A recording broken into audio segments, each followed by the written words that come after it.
Friend, कैसे हैं? उम्मीद कर रहे हैं मस्त होंगे एंड स्वस्थ होंगे और अपना स्टडी भी काफ़ी अच्छे से कर रहे होंगे एंड अपना भी ख्याल रख रहे होंगे। तो जैसा कि आज हम जीएसटी चैप्टर पूरा फिनिश किए, जो भी एग्जामपुर शंखनाथ बैच से ज्वाइन हुए होंगे तो आज विवेक सर जीएसटी चैप्टर ही फिनिश कराए। तो चलिए आज हम देख लेते हैं कि जीएसटी चैप्टर हम कैसे पढ़े हैं और आप लोग क्या इस तरह से पढ़ रहे हैं जिससे कि आप लोग का एग्ज़ाम टाइम में एक नोट्स बन जाए और उसी नोट्स को अब बार बार रिवीजन करें जिससे आपका स्टडी करने में आसान हो जाए।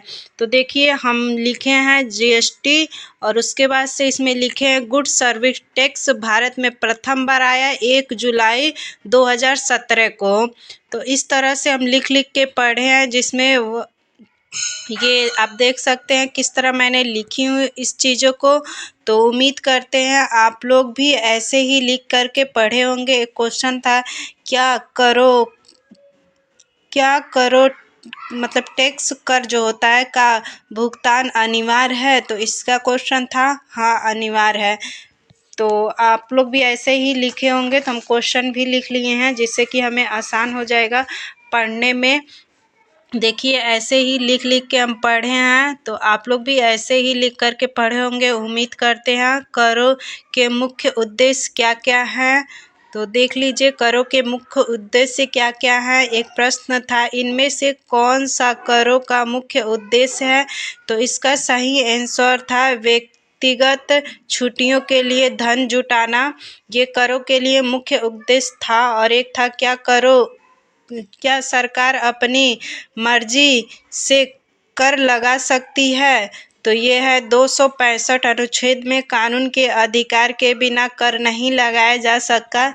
ये क्वेश्चन में पूरा मतलब वो ऑप्शन पूरा नहीं लिखी हूँ, जो ऑप्शन सही था वही लिख ली हूँ क्योंकि टाइम नहीं मिल रहा था। बहुत फास्ट वीडियो चल रहा था। तो आगे देखिए हम कैसे पूरे चीज़ों को लिख लिख के पढ़ी हूँ। क्या सरकार अपनी मर्जी से कर लगा सकती है? नहीं, कर केवल कानून के अधिकार से ही लगाया जा सकता है।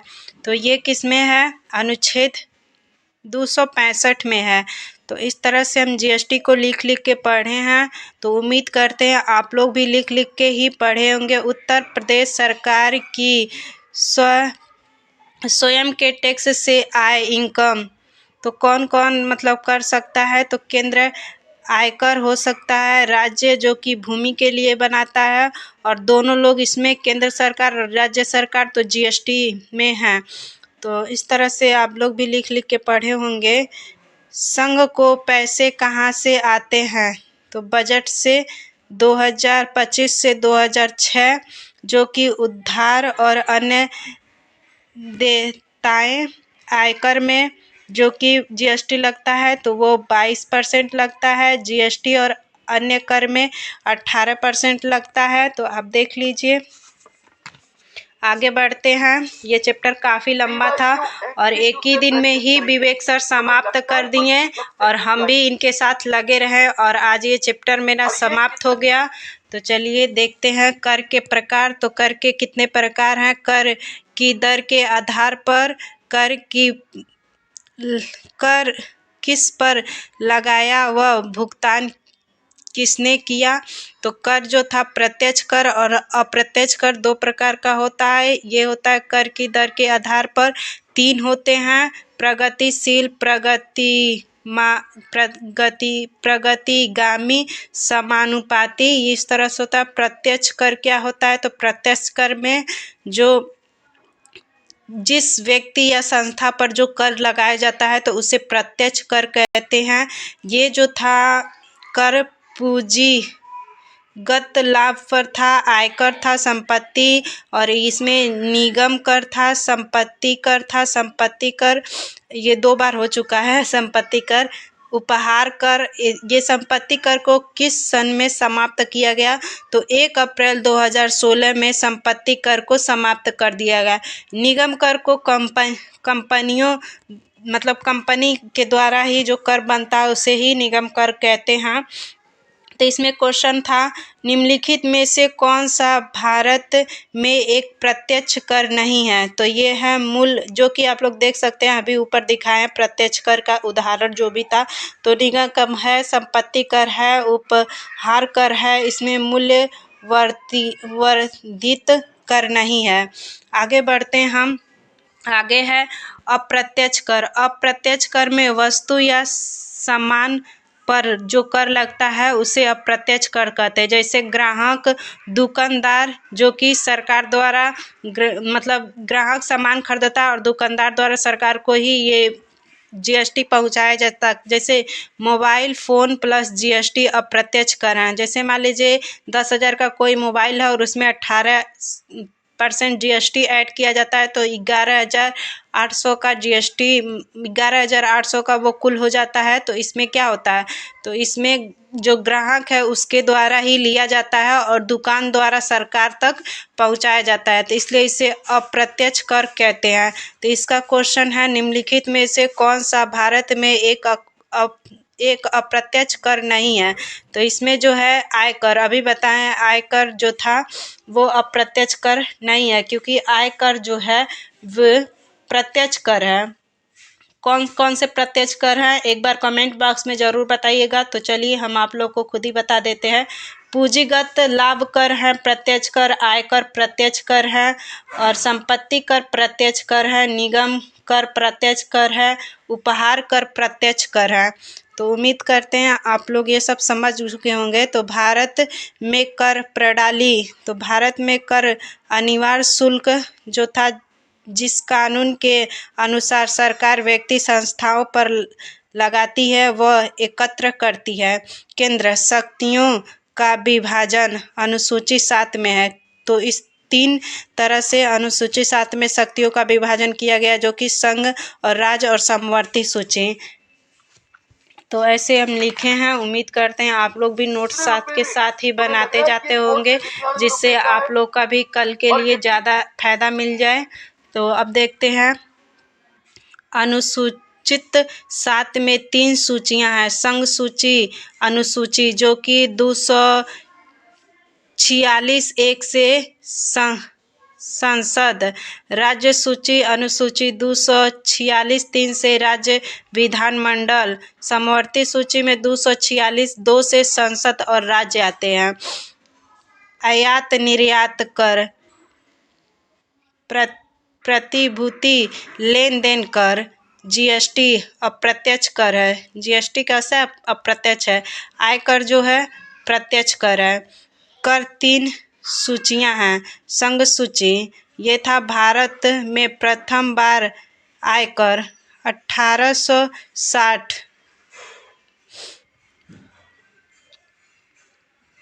जेम्स विल्सन द्वारा लाया गया था। संसद को कानून बनाने का अधिकार किसको है, तो जेम्स विल्सन को, संसद को कानून बनाने का अधिकार जो था संघ सूची को है। ये जो था आयात निर्यात कर, ये 1962 में लाया गया था। और कृषि के अतिरिक्त जो कर था, इसमें सब ये कर है जो आयकर अधिनियम 1961 में, और जो कृषि के अतिरिक्त कर है ये संसद के द्वारा नहीं, केंद्र सरकार के द्वारा नहीं, बल्कि राज्य सरकार के द्वारा लिया जाता है। उसके बाद से उत्पाद शुल्क जो है केंद्र सरकार के द्वारा, जो कि 1944 एक्ट में आया था। कच्चा तेल, एल्कोहल, चिकित्सीय अफीम, पेट्रोल, डीजल, प्राकृतिक गैस, एविएशन, टरबाइन फ्लूल, तंबाकू, ये सब तो जो था ये संघ सूची यानी कि केंद्र सरकार के द्वारा आता है। लेकिन जो पीने वाला एल्कोहल है ये राज्य के द्वारा आता है। निगम कर जो है ये कंपनियों पर लगाया जाता है, जिसे निगम कर कहते हैं। आयकर अधिनियम कब आया था, तो 1961 के द्वारा आया था। संपत्ति कर जो एक्ट था वो 1957 में आया था। 2016 में रद्द, 1 अप्रैल 2016 में इसे समाप्त किया गया था संपत्ति कर को। ऐसे हम लिखे हैं, तो उम्मीद करते हैं आप लोग भी लिखे होंगे। कर लगाने का राज्य सरकार का अधिकार है और ये अनुसूची 7 में है।